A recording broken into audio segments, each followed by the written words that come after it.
शांति से सुनिए।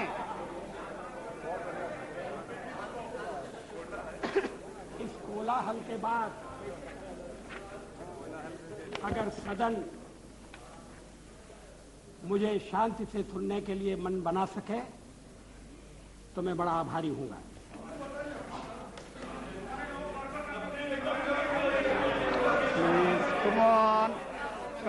Come on. Yes. मेरे प्रस्ताव पर हुई चर्चा में जिन्होंने भाग लिया है, मैं उन सबको धन्यवाद देना चाहता हूं। ये सदन चर्चा के लिए है, जरूर शांतिपूर्ण चर्चा के लिए, संयमित चर्चा के लिए, तर्कपूर्ण चर्चा के लिए। कुछ मित्रों का प्रश्न था कि कोई चर्चा न हो, तत्काल वोट ले लिया जाए और वो यहां से निकलते ही कुर्सी पर जाकर बैठ जाए। Like a child.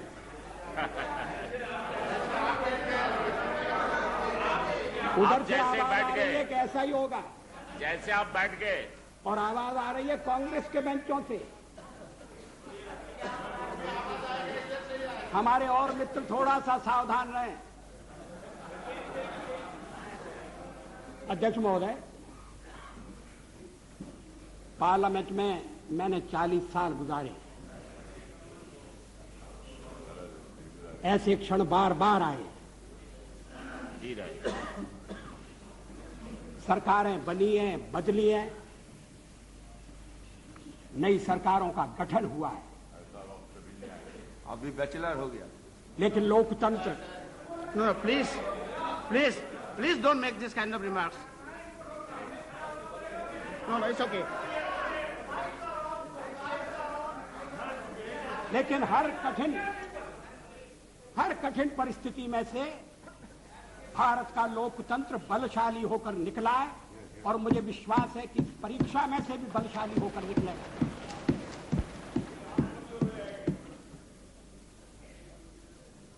मैंने 40 साल आलोचना की है। आज भी अधिकांश में आलोचना सुनना पड़ी है। मराठी में एक कहावत है, निंदका से घर असावे शेजारी। निंदक नियरे राखिए आंगन कुटी छवाए। निंदा करने वाले को पास में रखना चाहिए। चापलूस नहीं तो बिगाड़ देंगे। अगर निंदक रहेगा तो बिना साबुन और पानी के सफाई करता रहेगा।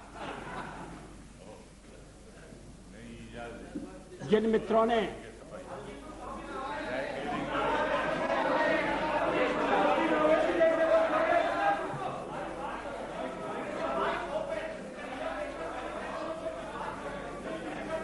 वो शिकायत कर रहे हैं, कौन क्या शिकायत?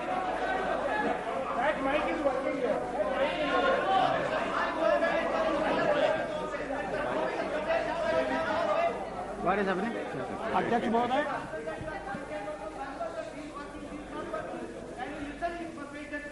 जिन्होंने प्रस्ताव का समर्थन किया है, It's okay, कोई उनको मैं विशेष रूप से धन्यवाद देना चाहता हूं। समता पार्टी के नेता श्री जॉर्ज फर्नांडिस, शिवसेना के नेता श्री शरद पोद्दार, अकाली दल के नेता बरनाला जी और हरियाणा पार्टी के जयप्रकाश जी, इन सब ने प्रस्ताव का समर्थन किया है। जिन्होंने आलोचना की है, मैं उनकी आलोचना का रूप से श्री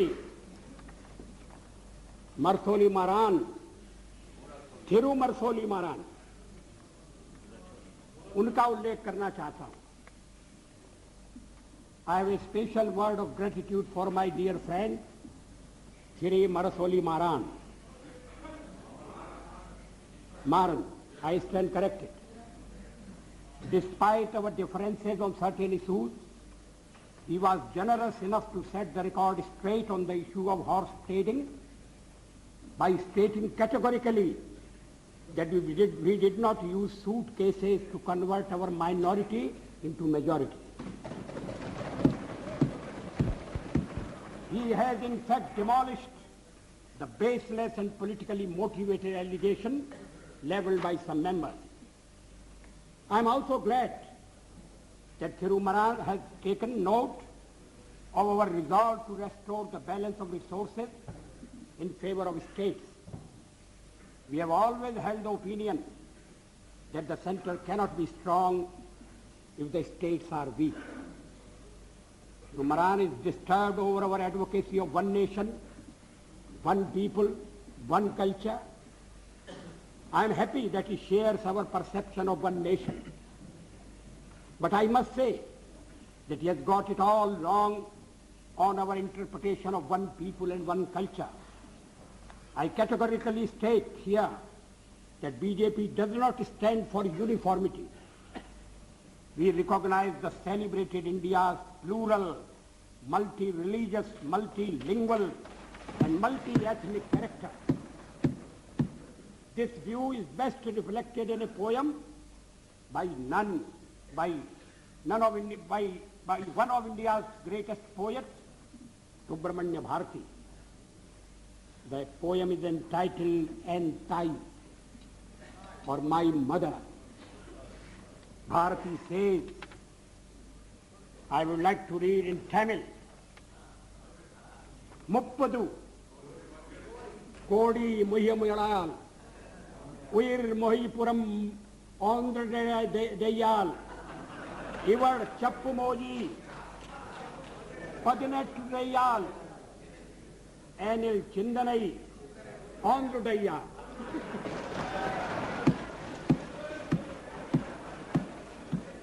इसका मैं हिंदी में अनुवाद कर दूं. Thank you. This is not for the first time. I read something in Tamil in my address to the United Nations. इसका हिंदी अनुवाद इस प्रकार है. 30 कोटि, उस समय देश की आबादी 30 करोड़ थी. 30 कोटि मुखमंडल वाली है मेरी मां. एक है उसकी काया और आत्मा. भाषाएं वो 18 बोलती है, किंतु एक है उसका चिंतन.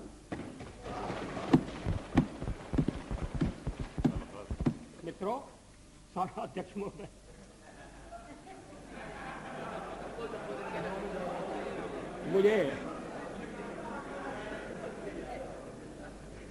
मुझ पर आरोप लगाया गया है और यह आरोप मेरे हृदय में घाव कर गया है. आरोप यह है कि मुझे सत्ता का लोभ हो गया है और मैंने पिछले 10 दिन में जो कुछ किया है वो सत्ता के लोभ के कारण किया है. अभी थोड़ी देर पहले मैंने उल्लेख किया कि मैं 40 साल से सदन का सदस्य हूं. सदस्यों ने मेरा व्यवहार देखा है, मेरा आचरण देखा है. जनता दल के मित्रों के साथ मैं सत्ता में भी रहा हूं. कभी हम सत्ता के लोभ से गलत काम करने के लिए तैयार नहीं. यहां श्री शरद पवार बैठे हैं. जब मेरे मित्र जसवंत सिंह जी भाषण कर रहे थे तो शरद पवार नहीं थे. वो जसवंत सिंह जी कह रहे थे कि किस तरह से शरद पवार ने अपनी पार्टी तोड़कर हमारे साथ सरकार बनाई थी, सत्ता के लिए बनाई थी या महाराष्ट्र के भले के लिए बनाई थी, ये अलग बात है, मगर उन्होंने अपनी पार्टी तोड़कर हमारे साथ सहयोग किया. मैंने तो ऐसा कुछ नहीं किया. बार बार इस चर्चा में इस पर सुनाई दिया है कि वाजपेयी तो अच्छा है मगर पार्टी ठीक है.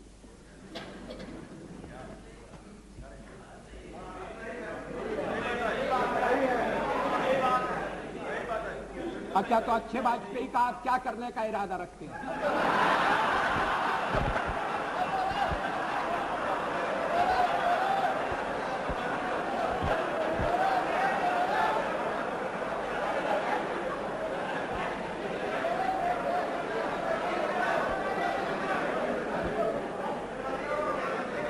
अध्यक्ष महोदय, मैं नाम नहीं लेना चाहता, मैं शरद जी का भी नाम नहीं लेना चाहता, लेकिन पार्टी तोड़कर सत्ता के लिए नया गठबंधन करके अगर सत्ता हाथ में आती है तो मैं ऐसी सत्ता को चिमटे से भी छूना पसंद नहीं करता। न भी तो मरणादस्मि केवलम दूषितो यशः। भगवान राम ने कहा था, मैं मृत्यु से नहीं डरता, अगर डरता हूं तो बदनामी से डरता हूं, लोकापवाद से डरता हूं। 40 साल का मेरा राजनीतिक जीवन खुली किताब है, लेकिन जनता ने जब भारतीय जनता पार्टी को सबसे बड़े दल के रूप में समर्थन दिया तो क्या जनता की अवज्ञा होनी चाहिए? जब राष्ट्रपति ने मुझे बुलाया और सरकार बनाने के लिए बुलाया और कहा कि कल आपके मंत्रियों की शपथ विधि होना चाहिए और 31 तारीख तक आप अपना बहुमत सिद्ध कीजिए, तो क्या मैं मैदान छोड़कर चला जाता? मैं पलायन कर जाता? जिस जनता का हमने विश्वास अर्जित किया है, और आप इकट्ठी भीड़ न करें। मैं अलग अलग पीछे, अब जब मैंने चर्चा आरंभ की थी तब इसका स्पष्टीकरण किया था।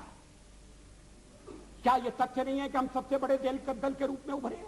अब जो और तर्क दिए जा रहे हैं मैं उन पर आऊंगा। क्या मैं राष्ट्रपति महोदय से कहता कि नहीं, पहले मुझे जरा बात कर लेने दो,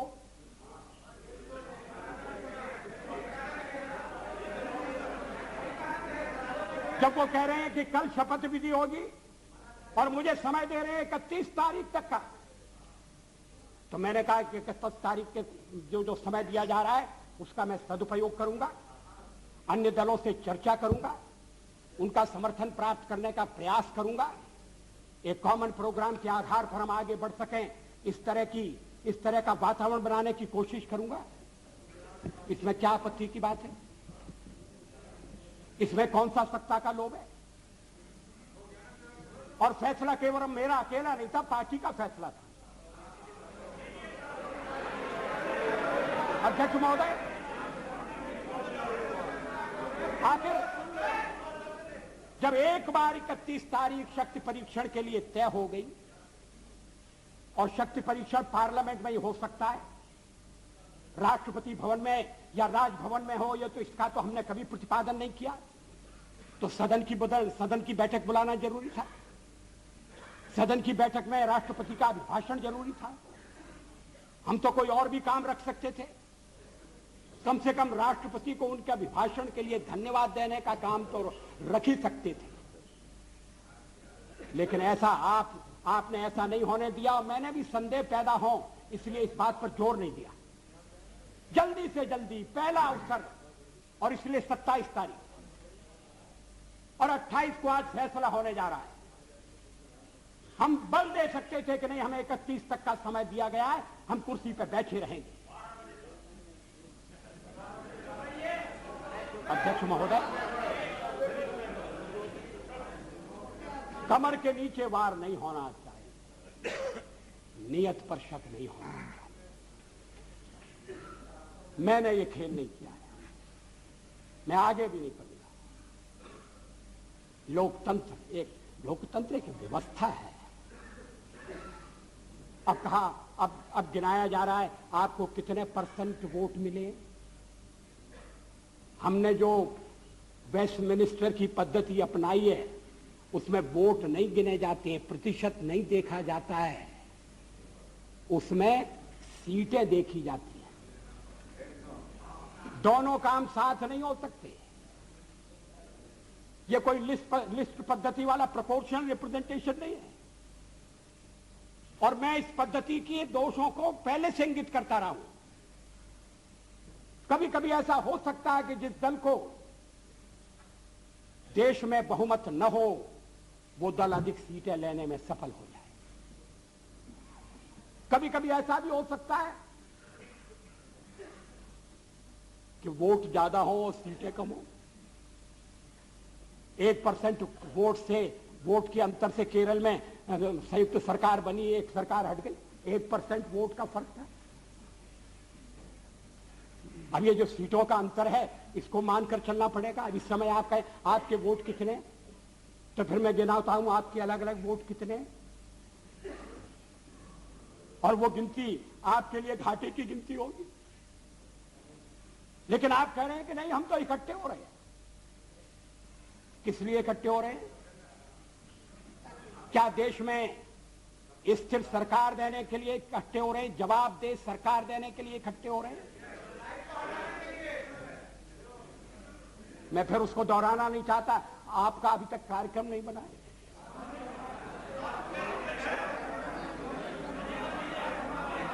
उस कार्यक्रम को लेकर आप जनता के पास नहीं गए। जिस जनादेश की आप बात कर रहे हैं, परसेंट वोट की बात कर रहे हैं, वो अलग अलग प्रदेशों में मिला है, अलग अलग कारणों से मिला है। तमिलनाडु में मेरा तो कोई झगड़ा नहीं था डीएमके से, लड़ाई तो कांग्रेस से थी। और यही स्थिति आंध्र में हुई। आंध्र में हम तो लड़ाई में कहीं नहीं थे, लड़ाई हो रही थी कांग्रेस के साथ, और कहते जनाधिकार हमारे खिलाफ चला गया। ये कैसा जनाधिकार है? आप कहिए, आप कह रहे हैं, दबे दबे कह रहे हैं, साफ साफ कहिए, खुलकर कहिए कि हम किसी भी कीमत पर आपको सत्ता में नहीं आने देंगे। ये भाषा ठीक नहीं है। इस भाषा के पीछे जो भावना है वो और भी गलत है। हिटलर का हुआ खड़ा किया जा रहा है इस सदन में। फासिस्ट वाद पैदा हो रहा है। इस तरह की यहां जो पहली बार सदन में आए, जिन्हें सदन की मर्यादा का भी पता नहीं है, वो इस तरह की भाषा बोल रहे हैं। मैं 40 साल से हूं पार्लियामेंट में। हम दल के रूप में काम कर रहे हैं, लोकतंत्र के आधार पर कर रहे हैं। हम चुनाव लड़ते हैं।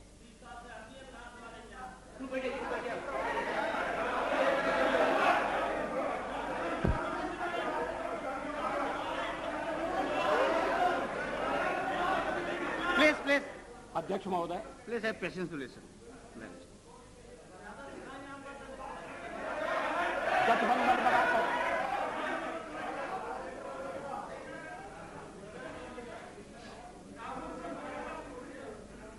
जनादेश कांग्रेस के खिलाफ है। कांग्रेस की संख्या आधी रह गई है। अलग अलग क्षेत्रों में अलग अलग ढंग से लोगों ने अपनी राय प्रकट की है। अब सब अगर इकट्ठे आ रहे हैं और कांग्रेस का समर्थन प्राप्त कर रहे हैं, और कांग्रेस समर्थन देने को तैयार है। कल मेरे मित्र श्री जॉर्ज फर्नांडिस ने जो कुछ कहा, मैं उसको दोहराना नहीं चाहता।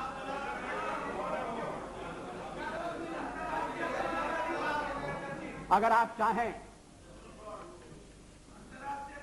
तो फैसला कर सकते हैं कि भाई हमने एक दूसरे को गाली दी होगी, मगर चलो छोड़ो, आज तो सबको मिलकर बीजेपी को गाली देना है। अगर ये सामूहिक निर्णय है, मुझे कुछ कहना नहीं, लेकिन इस तरह का निर्णय नकारात्मक होगा, इस तरह का निर्णय प्रतिक्रियात्मक होगा, इस तरह का निर्णय केवल हमें आने से रोकने के लिए होगा, और ये लोकतंत्र को स्वस्थ बनाने वाली परंपरा नहीं डालेगा। ये आज मैं आपको चेतावनी देना चाहता हूं। हम तो प्रतिपक्ष में बैठने के लिए तैयार हैं। अध्यक्ष महोदय,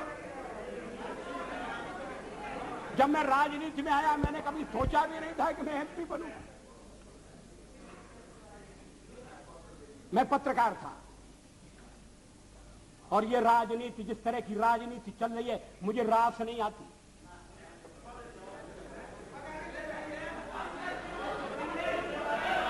मैं छोड़ना चाहता हूं मगर राजनीति मुझे नहीं छोड़ती।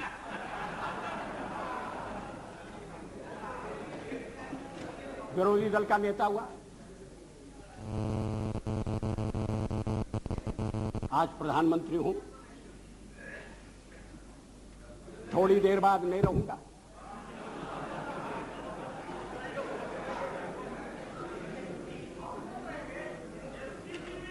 प्रधानमंत्री बनते समय कोई मेरा हृदय आनंद से उछलने लगा, ऐसा नहीं हुआ। और सब कुछ छोड़ छाड़ कर जब चला जाऊंगा तब भी मेरे मन में किसी तरह की म्लानता होगी, ऐसा आप मत समझिए। लेकिन फिर मैं कुछ मुद्दों को उठाना चाहता हूं। मेरे हमारे फिर एक दूसरा आरोप लगाया जा रहा है, आरोपों की झड़ी लगाई जा रही है। आपने अनेक महत्वपूर्ण मुद्दों को छोड़ दिया। राष्ट्रपति के अभिभाषण में राम मंदिर की चर्चा नहीं है, 370 धारा समाप्त करने का उल्लेख नहीं है, और शादी ब्याह के समान कानून बनाने के बारे में भी जिक्र नहीं है। आपने स्वदेशी का भी परित्याग कर दिया। और ये बातें इस तरह से कही गई हैं जैसे ये बातें कहने वाले हमारे इस परित्याग से बड़े दुखी हैं। वो तो इन बातों की आलोचना करते रहे हैं, हमें इसलिए दोषी ठहराते रहे हैं कि हम राम मंदिर बनाना चाहते हैं। 370 हम खत्म करने की बात कर रहे हैं, हम देश की एकता कैसे कायम रखेंगे? शादी ब्याह का समान कानून हो, भले ही संविधान में लिखा हो, भले ही सुप्रीम कोर्ट ने मोहर लगा दी हो, आप कैसे कह सकते हैं? और आप कहेंगे तो आप देश की एकता के तोड़क होंगे।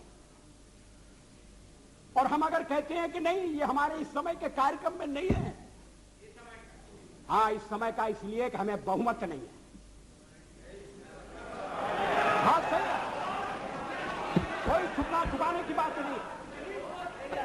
बहुमत मिलने से करते आखिर हम बहुमत के लिए लड़ रहे हैं। ये है cat out of bag, now cat is out of bag.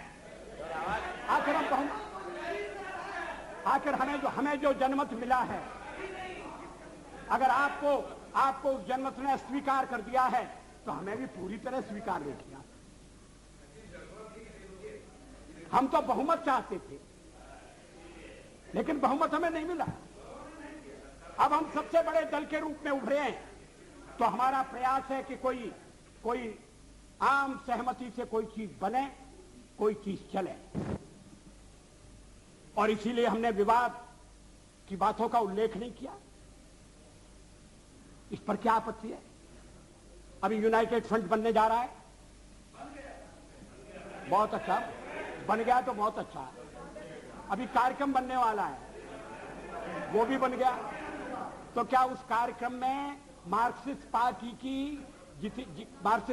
की जितनी भी विचारधारा है, मार्क्सिस्ट पार्टी का जितना कार्यक्रम है, वो ज्यों का त्यों पूरे का पूरा समाविष्ट कर लिया गया है। और अगर कर लिया गया है तो मार्क्सिस्ट पार्टी फिर सरकार से दूर क्यों रह रही है? जब संयुक्त मोर्चा बनता है, जब अनेक दल निकट आते हैं, साथ आते हैं, तो फिर हर एक को कुछ ना कुछ चीज छोड़ना पड़ती है। 1977 में भी हम 370 के समर्थक, 70 को समाप्त करने के समर्थक थे। रामविलास जी पासवान बैठे। 1977 में भी हम एटम बम बनाने के हक में थे, लेकिन हमने जब देखा कि लोकतंत्र पर संकट आया है, बाकी की सारी बातें इस समय एक तरफ रखने की जरूरत है और लोकतंत्र को बचाने की आवश्यकता है। इमरजेंसी के कारण लोकतंत्र खतरे में पड़ा था, देश एक जेल खाने में बदल गया था। हमने कहा कि मिलकर चलें और इस आने वाले अधिनायकवाद को रोकें। किसी ने हमको उस समय नहीं कहा कि आप 370 कहां छोड़ आए, किसी ने नहीं कहा और ठीक नहीं कहा। जब आप संयुक्त मोर्चा बनाएंगे तो हर एक पार्टी को थोड़ा थोड़ा अपना छोड़ना पड़ेगा, थोड़े थोड़े अपने विचारों को, कार्यक्रमों को अलग रखना पड़ेगा। और राष्ट्रपति ने अगर 31 तारीख तक का समय दिया तो इसीलिए दिया, राष्ट्रपति को मालूम था कि मेरा बहुमत नहीं है, लेकिन बड़ी पार्टी के रूप में उन्होंने बुलाया और 31 तक का समय दिया और दलों से बात करो, विचार विनिमय करो, इस बात का प्रयत्न करो कि कोई स्थिर सरकार बन जाए, स्थायी सरकार बन जाए। ये और देशों में भी होता है और ये होने लगा था, इसलिए कि आपने सबसे ज्यादा टांग अड़ाई।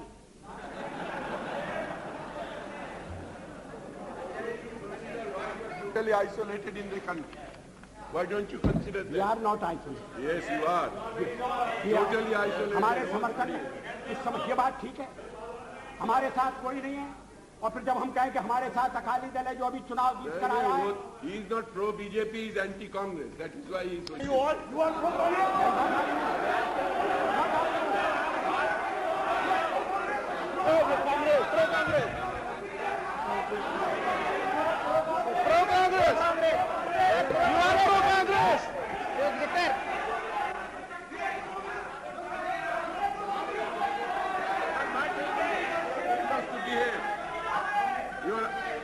You ask your members to behave.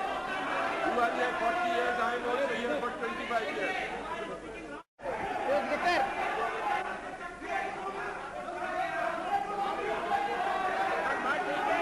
Members to behave. You ask your members to behave. You are here 40 years, I am also here for 25 years. I am not entitled to respect. What the Honorable Prime Minister is saying all the time, as if it was our solemn obligation to keep him in power. That is what we have been trying to find out from yesterday. If the majority of the members are not supporting you, is it the fault of the members? Other members who are not supporting you? I have got my own perception. I have got my own policies and programs. He is all the time accusing others as if we are entering into some combination. Does that justify him to remain in power without having the majority? Is this the way you are?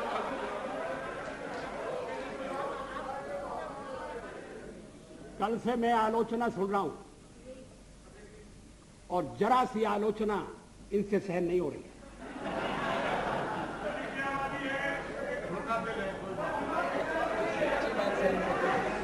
अगर मतदाता ने किसी एक दल को स्पष्ट बहुमत नहीं दिया तो क्या मेरा दोष है? और हमें सबसे बड़ी पार्टी के रूप में काम करने का अवसर दिया क्योंकि लोग परिवर्तन चाहते थे, ये भी हमारा दोष है। Majority Acharya please. अध्यक्ष महोदय, मैं पश्चिम बंगाल की बात नहीं कर रहा हूं, मैंने कल उसका उल्लेख किया था। किस तरह से सीटें घटी है, किस तरह से वोट घटे, वो बात अलग है। Come back to power with 2/3 majority. Don't forget. For the fifth मगर time. कम हुआ। For the fifth time. I think it's It's okay. world record. Mr. Chatterjee, please. Let the Prime Minister speak. अध्यक्ष महोदय, ये बात मेरी समझ में नहीं आती। अरे आप साफ हो जाओगे भाई। Please. कि जो दल अलग अलग चुनाव लड़े थे, About the point. जो दल अलग अलग चुनाव लड़े थे, एक दूसरे के विरुद्ध चुनाव लड़े थे, वो अब साथ आने के बाद ये कह रहे हैं कि मैंडेट मिला है बीजेपी के खिलाफ, नहीं लड़ी और उसके लिए 82% लोगों ने वोट दिया है। ये विचित्र तर्क दिया जा रहा है। आप यूनाइट कर चुके हैं, ये बहुत अच्छी बात है, हमारे सामने नहीं। I was from Banka. हाँ, चला जाता था। दो दफा जीत का, दो पार्लियामेंट सीट जीत का हूँ। But the Prime Minister to ill or not to ill? मैं आज Dada, you know. May I ask Mr. Bajpai, Dada, they don't listen to you. what is that Why you I'm want? trying to help them, they don't listen. Why do you want? What do you want? You wanted till 31st. What is that you propose? आप तो आ जाओ.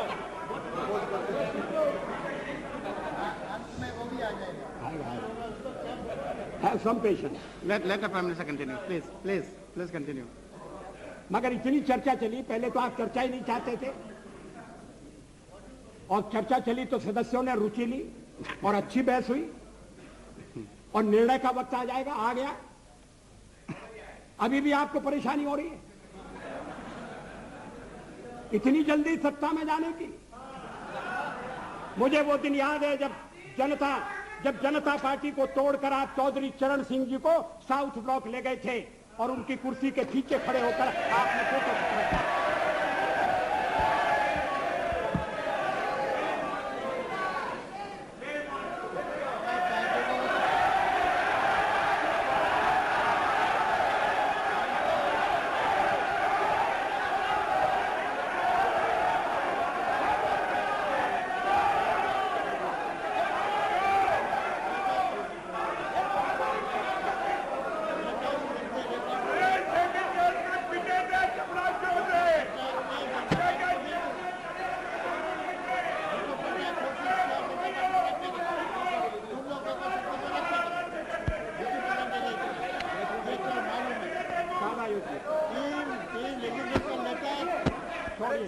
तोड़ने का काम किया क्या?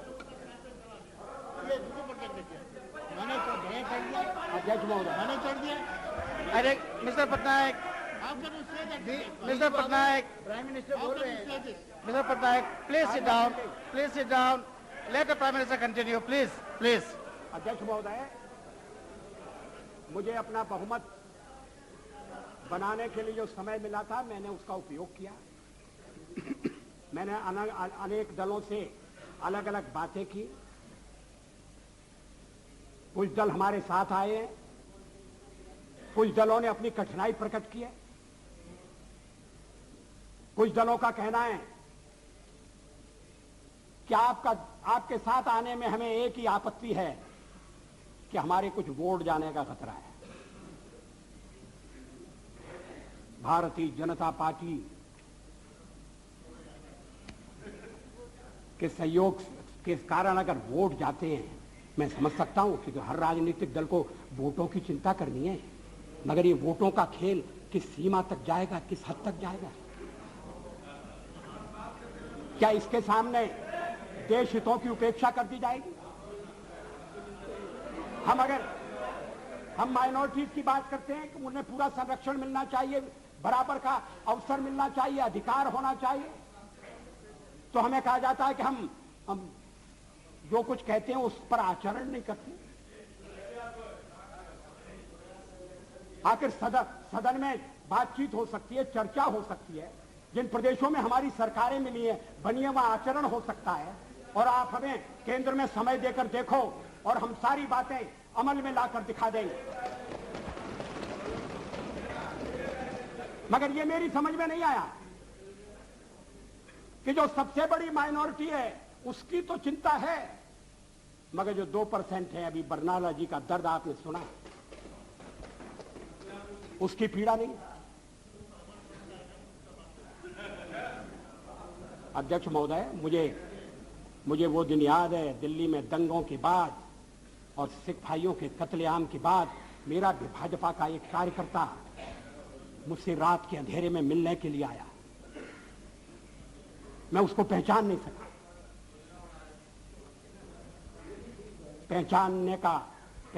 सका क्योंकि उसके बाल कटे हुए थे, उसके केश कटे हुए थे, दाढ़ी कटी हुई, केश कटे हुए थे. मैंने कहा तुम वही हो, तुमने ये क्या रूप बनाया, रात में क्यों आए हो, चुप कर क्यों आए हो, चोरी छिपे क्यों आए हो? तो मैं दिन में आपके पास नहीं आ सकता, मैं केश धारण करके बाहर नहीं निकल सकता, इसलिए मैंने केशों की बलि चढ़ा दी है. मैंने दाढ़ी से भी मुक्ति मांग ली है और मैं रात को आया हूं आपके पास अपना दुखड़ा रोने के लिए, अपनी व्यथा रोने के लिए. उस समय हमने दिल्ली के सिखों की वकालत की थी, चुनाव में हमें घाटा हुआ। सिख विरोधी भावना भड़काकर कांग्रेस ने सत्ता हथियाई। हमने ऐसा पाप कभी नहीं किया।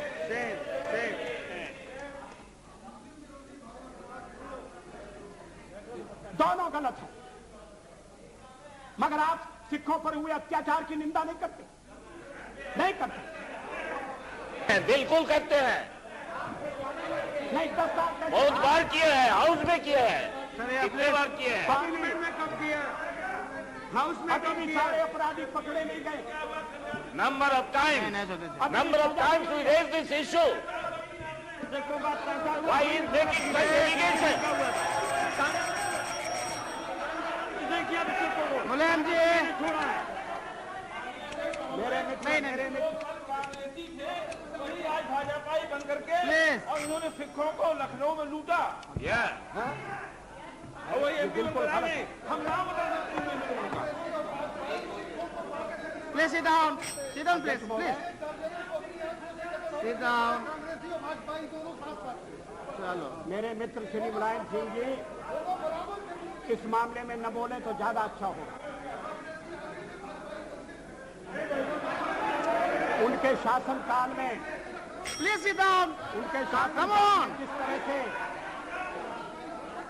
जिस तरह से उत्तरांचल की मांग करने वाली महिलाओं के साथ जो दिल्ली प्रदर्शन के लिए आना चाहती थी, बलात्कार हुआ जो कोर्ट ने जिसकी पुष्टि कर दी है, उसके बाद मुलायम सिंह जी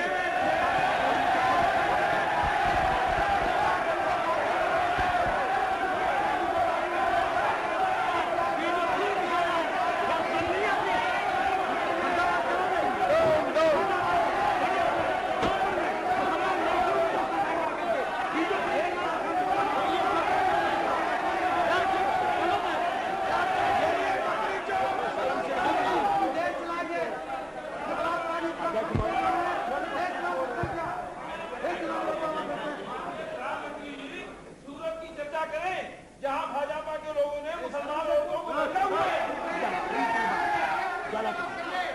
महिलाओं के साथ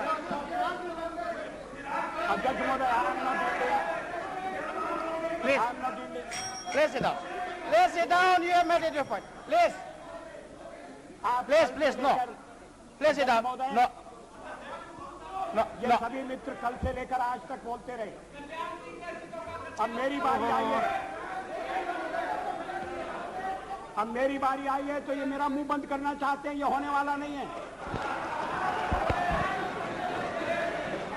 और अगर संख्या बल के आधार पर ये करने का आप प्रयास करेंगे तो हमें सदन के बाहर ये विचारों की लड़ाई ले जाना पड़ेगी।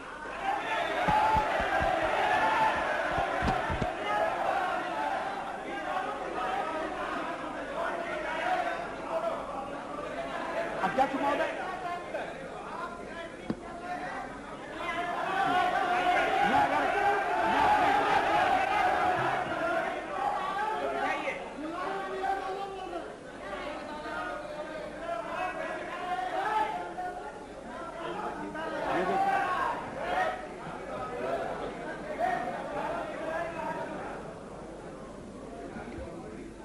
अध्यक्ष महोदय, मैं फिर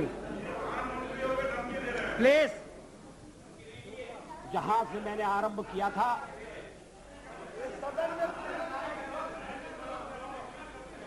वहां अपने भाषण को ले जाना चाहता हूं।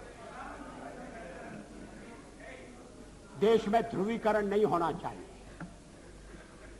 न सांप्रदायिक आधार पर, न जातीय आधार पर, न राजनीति ऐसे दो खेमों में बंटनी चाहिए कि जिनमें संवाद न हो, जिनमें चर्चा न हो।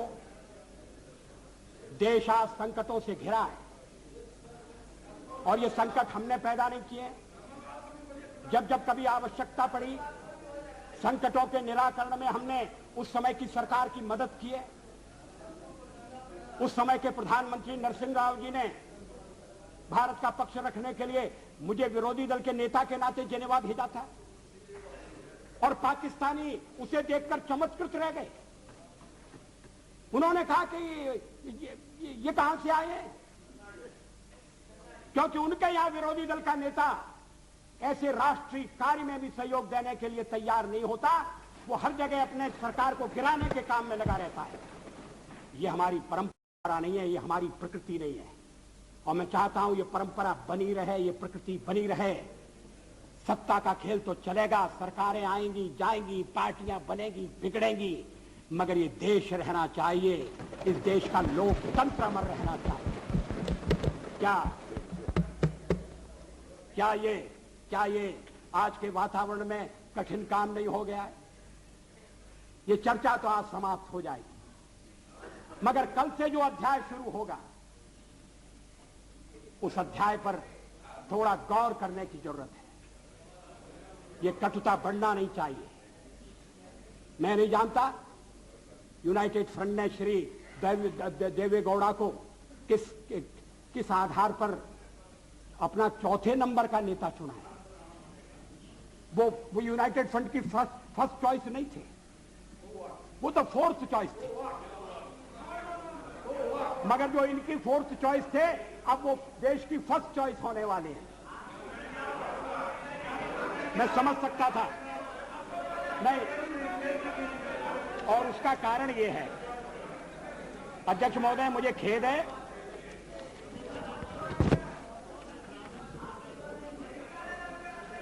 मुझे खेद है कि इस चर्चा में ऐसे संगठनों का नाम लिया गया, उन्हें यहां घसीटने की कोशिश की गई, जो स्वतंत्र संगठन है, जो अपने राष्ट्र निर्माण में चरित्र निर्माण के काम में लगे। मेरा इरादा, मेरा उल्लेख आरएसएस से है।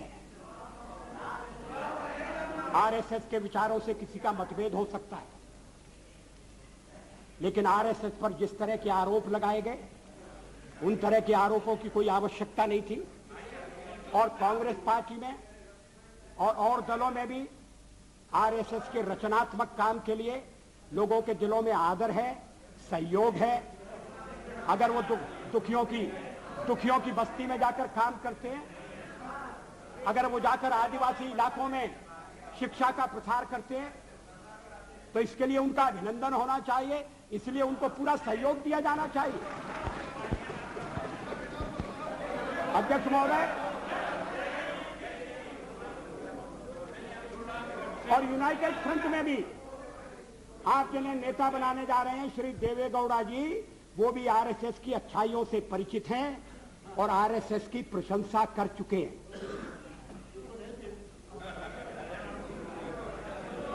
अभी आरएसएस की 20th एनिवर्सरी हुई थी। आरएसएस की ओर से संगठन के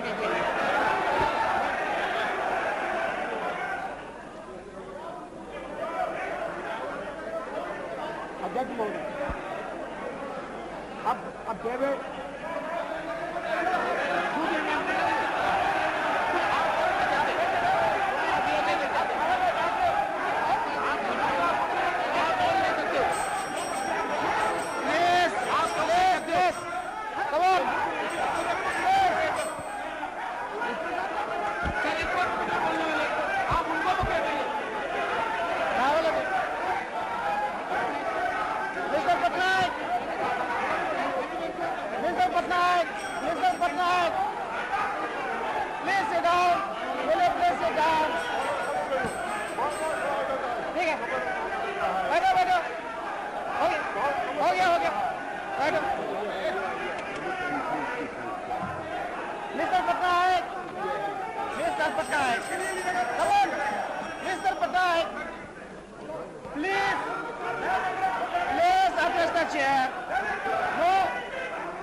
अरे क्या हो रहा है?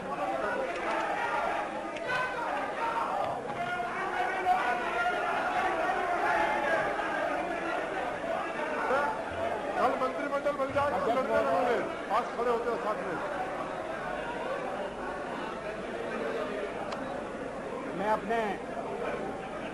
मैं अपने दल के सदस्यों से कहना चाहता हूं। हो गया भाई, हो गया। Enough, enough. No, it's enough. Enough. ये एक और था जिसमें हमारे दलित कितने थे, ये नहीं है।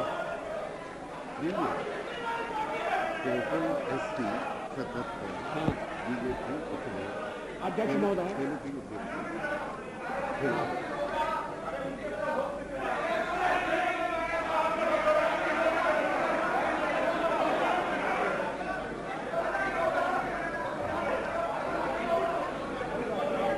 अध्यक्ष महोदय,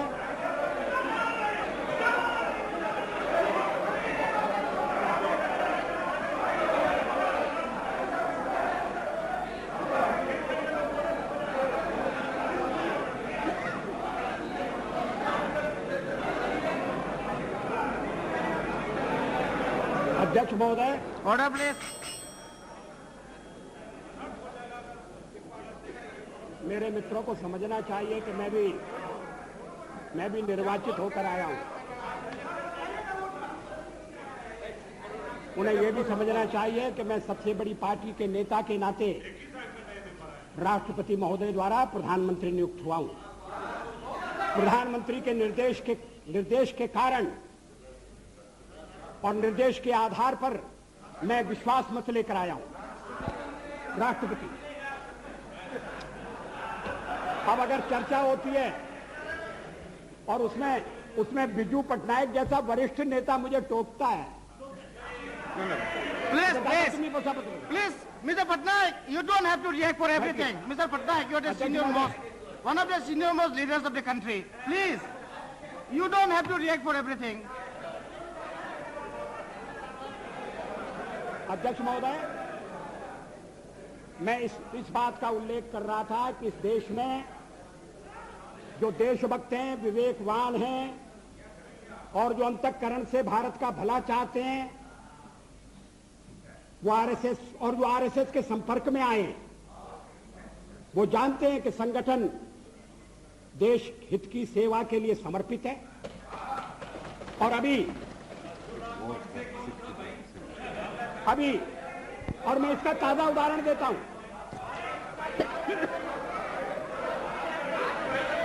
मैं इस बात का उल्लेख नहीं कर रहा कि चीनी आक्रमण के बाद पंडित नेहरू के नेतृत्व में रिपब्लिक परेड के दौरान जिन स्वयंसेवी संगठनों को अपनी एकजुटता प्रकट करने के लिए बुलाया गया था, उनमें आरएसएस भी था।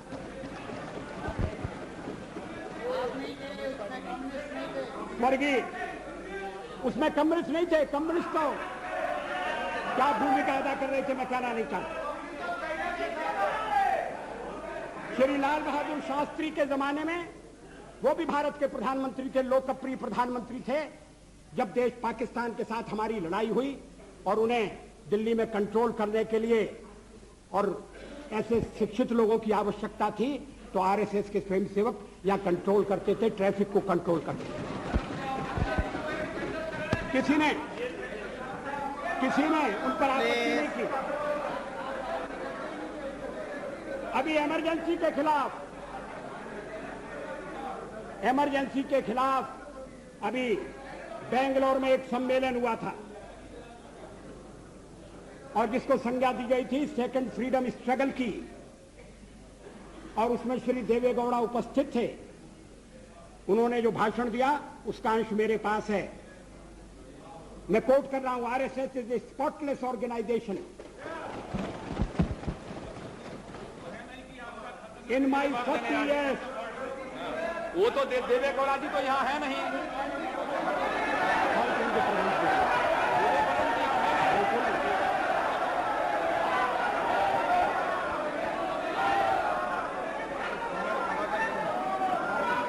Speaker sir, allow the Prime Minister to speak. जल्दी महोदय क्या होगा, क्या करें, ये तो पढ़ा जाए। Allow the Prime Minister to put forth the facts.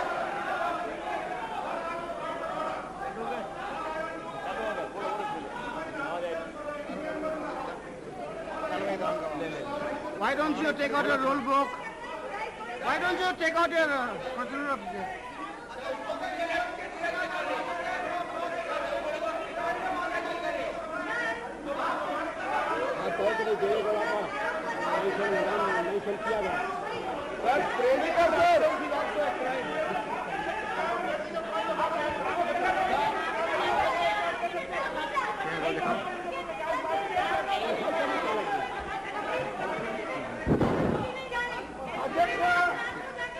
अध्यक्ष महोदय, क्या उनकी किताब से उल्लेख दे रहे हैं या किसी हाउस का कब प्रोसीडिंग है? About taking name of somebody.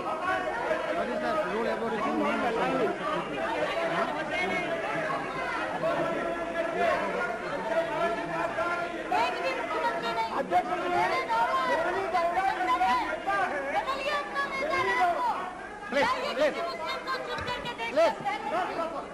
I will come to you. I'll come to you. Yes, mister. Please, I have given floor time. Let us listen. Mr. Speaker, sir. Please. Mr. Loda. Justice Loda. I have given time to him. He'll come to you. Mr. Speaker, sir, I just want to draw your attention. Please, madam. Any member in this house has every right to quote any document provided. You were quoting previously. Just a moment, let me finish. Right? Mr. Speaker, sir, but without any document, before authentication and before your prior permission, and that too, if any person is absent about him, nothing should be made public because he has no right to reply to this house, sir. Therefore, the Honorable Prime Minister, who was telling that he is having 40 years... Come on, under what rules? So, he is quoting one document. Your point of order is under what rules? I said already... Come on. 115, sir. Under Rule 115, sir, the member which is once misquoting and directing this and unnecessarily making this allegation against Mr. Davegaula having no evidence and the recording is absolutely false and fabricated. Absolutely false and fabricated. He is trying to malign Mr. Davegaula in a manner that he is trying to make confusion among the United Front. That is his intent. And the Prime Minister could not go because he was talking below debate. He is very much going to the debate. Sir, but again I am drawing your favorite Mr. Speaker, in Bangalore. We can authenticate the statement of Devegaula where he said about RSS, Nishkalanka Charitrena Devegaula. I can give you Kannada Prabha to Indian Express and it is authenticated. It is quoted from newspaper. What is happening in it? What is happening in it? Wait, Speaker, sir, it's not published in almost all the newspapers of Karnataka. I will allow you. One by one, please. One by one. Mr. Ahmed, I will come to you. Listen, because what happened to your ears? Do you have ears? Have you got ears or not? Come on. Sit down. I have given him the permission to speak first. Sir, I draw your attention to Rule 353. No allegation of a deformity or it is not an allegation made by a member against any person unless the member has given adequate advance notice to the speaker and also to the minister concerned so that the minister may be able to make an... No, not only minister, members also. Already got in the rules. Members also. Therefore, sir, I just can any member, chair can assist us also in this matter. So the chair can assist also, can any member... Yes, exactly. Rule पढ़ते नहीं है, एक rule 353 पढ़ा। अरे rule पढ़िए ना, आप पढ़ा रहे हैं। ठीक है। आप पढ़िए ना। हमने मैं आ रहा हूँ 353। आप पढ़ लीजिए 353। What are the statements Prime Minister is telling? Is that established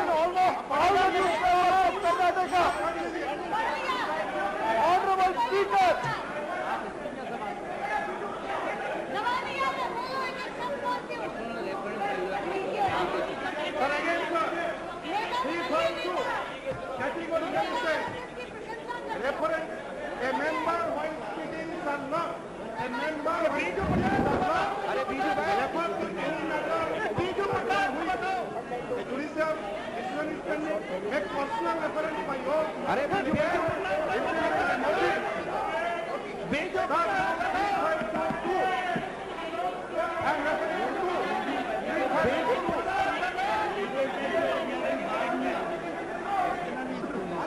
Rule 3522.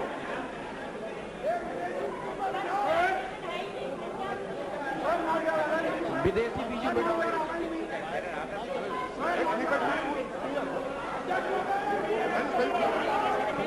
Yes. Have you finished? Mr. Jena, have you finished? Anyway, you have finished. Honorable Speaker, the rule 353. Let us listen to him. Sir, the rule 353 is very clear. No allegation of Questions to be divided, to be decided. You know, I think it will be. I don't like to give a final ruling on that. If the Prime Minister can avoid it at the moment. Yes. I'm sorry. Will you allow me to? Yeah, Prime Minister. अध्यक्ष महोदय,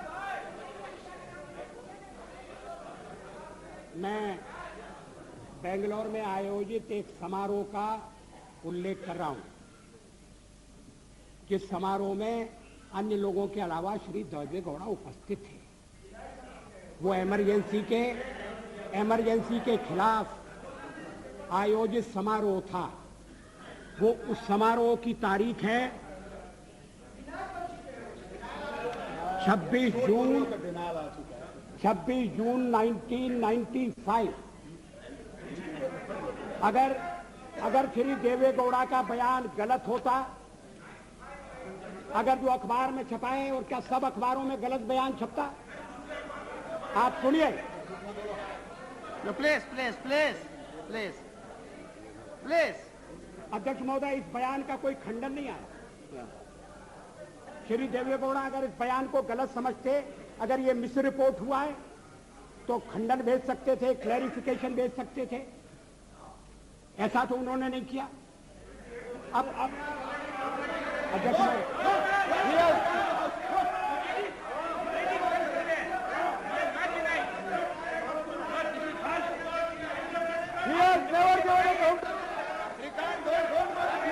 the statement has come to all the newspapers. It has come to almost all the newspapers of Karnataka. Mr. Speaker, this statement has never been denied. It has never been contradicted. It stands as it is. We have never seen any contradiction. Show me the contradiction. We don't have any public information. Yeah, we have the statement. अध्यक्ष महोदय, how can you prevent him from reading this? Misleading now. Joshi ji, Mr. Prime Minister, now the honorable member, Mrs. Jena, is now on record. Please.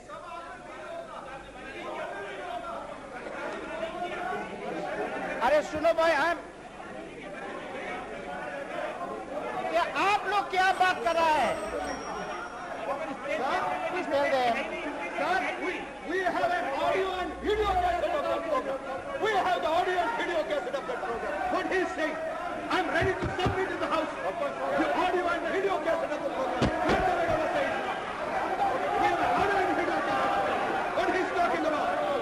Yes, we are going to, he's misleading the House. I can give you the audio and video cassette of the program. अरे बाबा चुप रहो ना। The House should not come to this level.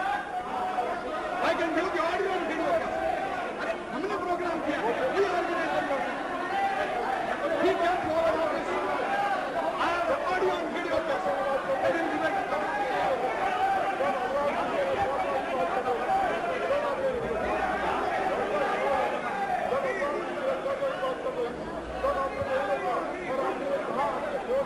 Misleading the House. Sir, we are on the program. We have voting कराइए अरे बैठिए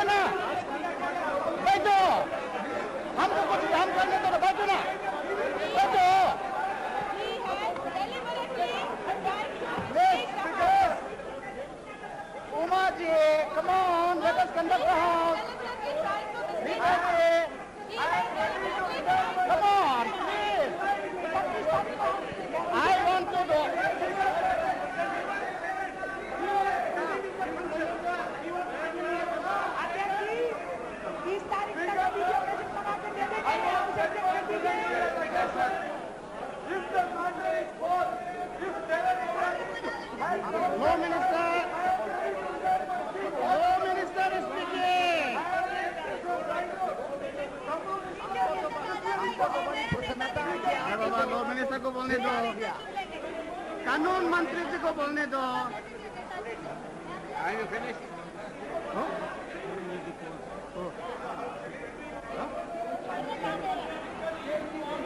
भाई साहब एक और तो आप विरोध करते हैं सर, एक और जो भी आ रहे थे We have already contradicted. We have already contradicted, but if the Prime Minister wants to read, let him read. जो आरएसएस का प्रशंसा करे, आरएसएस की शाखा में गया हुआ है। Okay. All right. If the Prime Minister, Shilpa Baba, if the Prime Minister is willing to authenticate the document, go ahead. Mr. Speaker, apart from authenticating the document, we have some present who was present at this meeting. I submit only one thing. Prime Minister is agreed. I submit only one thing for your consideration. Yeah. It is not a small thing that has been said, sir, that the Prime Minister authenticated the document. Please reflect on what you have said. No, a member who quotes a Yes, sir, particular because sentence. you, sir, I do not wish to argue. No. But you said, you first denied Okay. the right to... I modify my And then I these modify my members say- statement. Then Whether the these honourable members member. say that you can quote it, Okay. you go to this. I modify my statement. The honourable member who is quoting, if he is willing to authenticate, it can be quoted. Mr. Speaker, sir, one No. No. Now let us put an end to this controversy. No. Will you kindly hear me for 2 minutes?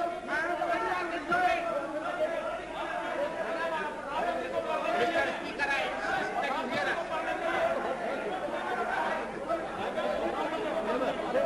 The law minister.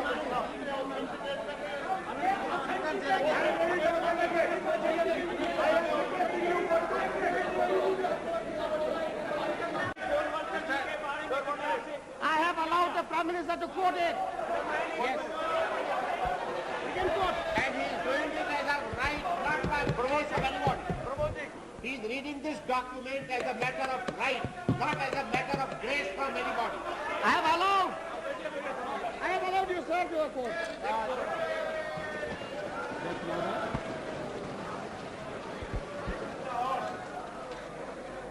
How much time? I am not responsible for this. I am sorry. I must have my say. मैं यहाँ किसी की कृपा से नहीं आया हूँ और किसी कृपा से नहीं बोलूंगा।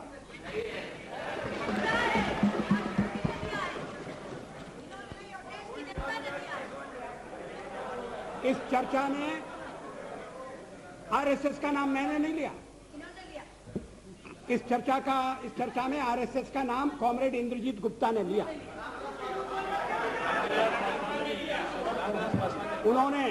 उन्होंने आरएसएस के साथ हमारे संबंधों का भी निरूपण किया। अब आरएसएस के बारे में क्या राय है, और अगर श्री देवेगौड़ा जैसे व्यक्ति की राय है तो ये अभी तक क्या हुआ था?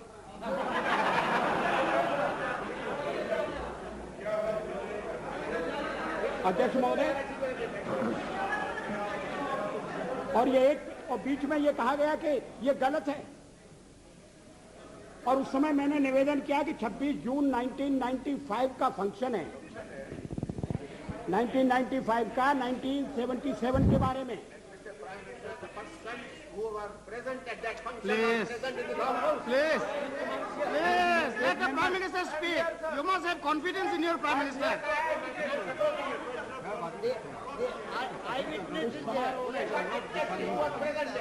उस समारोह में ठीक है ना। Word, sir, due respect to every time you say your Prime Minister.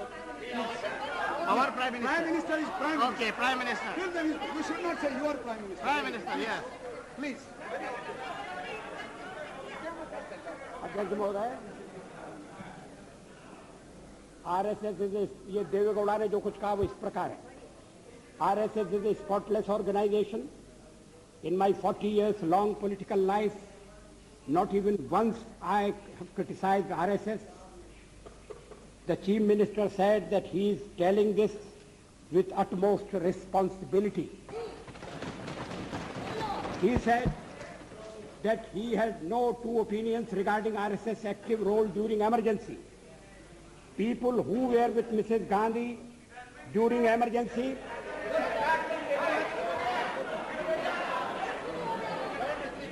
who praised her, who appreciated emergency, they are today with us and enjoying power. But RSS is the only organization without any black spot. Others have wavered this or that way, Shri Gowda said. अध्यक्ष महोदय, ये मैं देवे गौड़ा की निंदा के लिए नहीं कह रहा हूं। देवे गौड़ा ने आरएसएस का मूल्यांकन किया, सही मूल्यांकन किया, इसके लिए मैं उनकी प्रशंसा करना चाहता हूं। और आप चाहते हैं कि उनकी प्रशंसा भी सदन में न सुनी जाए और किसी एक अखबार में नहीं छपा, तमाम अखबारों में छपा। और जैसा मैंने कहा उस समय किसी ने खंडन नहीं किया। अध्यक्ष महोदय, एक बात और इस चर्चा में कही गई जिसका मैं उत्तर देना चाहूंगा कि भारतीय जनता पार्टी को व्यापक जन समर्थन प्राप्त नहीं है। Cow belt, I don't know where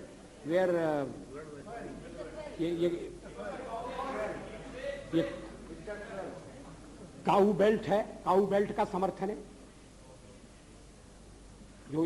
जो काऊ बेल्ट जिससे कहा जाता है उसको इस तरह से सदन में उल्लेखित करना, किस क्षेत्र की आप बात कर रहे हैं? हरियाणा में हम हरियाणा में जीते, हमने कर्नाटक में समर्थन प्राप्त किया है। और ये ठीक है कि केरल में और तमिलनाडु में हम उतने शक्तिशाली नहीं हैं, मगर हमारा संगठन है। पश्चिम बंगाल में भी हमें 10% से थोड़ा कम वोट मिला हुआ है। अगर आप वोट की बात करते हैं तो फिर 10% वोट की बात करिए। इस सदन में एक एक व्यक्ति की पार्टियां, एक एक व्यक्ति की पार्टी, और वो हमारे साथ हमारे खिलाफ जमघट करके और हमें हटाने का प्रयास कर रहे हैं। उन्हें प्रयास करने का पूरा अधिकार है, मगर है वो एक व्यक्ति की पार्टी। एकला चलो रे, और चलो एकला अपने चुनाव क्षेत्र से और दिल्ली में आकर हो जाओ इकट्ठे रे। किस लिए इकट्ठे हो जाओ? देश के भले के लिए। स्वागत है, हम भी अपने ढंग से देश की सेवा कर रहे हैं। और अगर हम देशभक्त न होते और अगर हम निस्वार्थ भाव से राजनीति में अपना स्थान बनाने का प्रयास न करते, और हमारे इन प्रयासों के पीछे 40 साल की साधना है। ये कोई आकस्मिक जनादेश नहीं है, कोई चमत्कार नहीं हुआ है। हमने मेहनत की, हम लोगों में गए, हमने संघर्ष किया है। पार्टी 365 दिन चलने वाली पार्टी है। ये कोई चुनाव में कुकुर मुक्के की तरह से खड़ी होने वाली पार्टी नहीं है। और आज हमें अकारण कटघरे में खड़ा किया जा रहा है क्योंकि हम थोड़ी ज्यादा सीटें नहीं ले सके। हम मानते हैं हमारी कमजोरी है, हमें बहुमत मिलना चाहिए। राष्ट्रपति ने हमें अवसर दिया, हमने उसका लाभ उठाने की कोशिश की है, हमें सफलता नहीं मिली, वो अलग बात है। लेकिन हम फिर भी सदन में सबसे बड़े विरोधी दल के रूप में बैठेंगे और आपको हमारा सहयोग लेकर सदन चलाना पड़ेगा, इस बात को मत भूलिए। मगर सदन चलाने में और ठीक तरह से चलाने में हम आपको पूरा सहयोग देंगे, ये आपको आश्वासन देना चाहते हैं। मगर सरकार आप कैसी बनाएंगे, वो सरकार किस कार्यक्रम पर बनेगी, वो सरकार कैसी चलेगी, मैं नहीं जानता। लेकिन जहां तक दलितों का सवाल है, शेड्यूल कास्ट के टोटल मेंबर्स हैं 77 और उनमें से 29 मेंबर्स बीजेपी के चुने गए।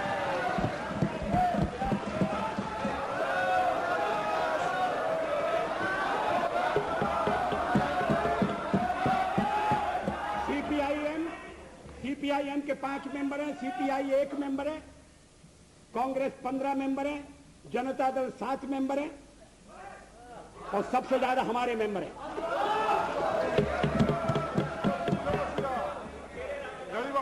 और एसटीसी में भी, शेड्यूल ट्राइब्स में भी total number of seat is 41, BJP 11। हमारा जनाधार नहीं है, हमें लोगों का व्यापक समर्थन प्राप्त नहीं है। अगर आप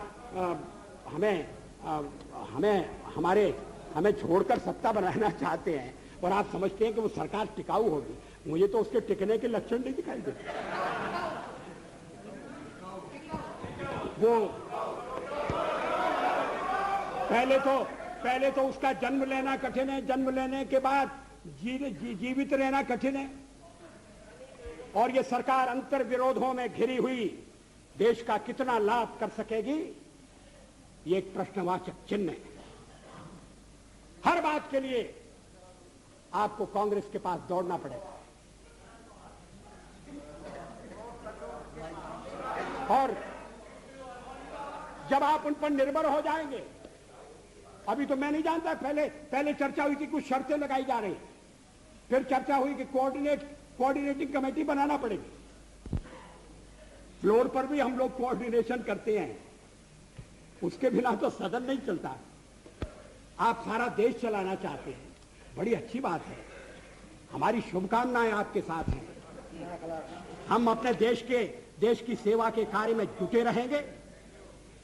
हम संख्या बल के सामने सर झुकाते हैं और आपको विश्वास दिलाते हैं कि जो कार्य हमने अपने हाथ में लिया है, वो जब तक राष्ट्रीय उद्देश्य पूरा नहीं कर लेंगे, तब तक विश्राम से नहीं बैठेंगे, तब तक आराम से नहीं बैठेंगे। अध्यक्ष महोदय, मैं अपना त्यागपत्र राष्ट्रपति महोदय को देने जा रहा हूं।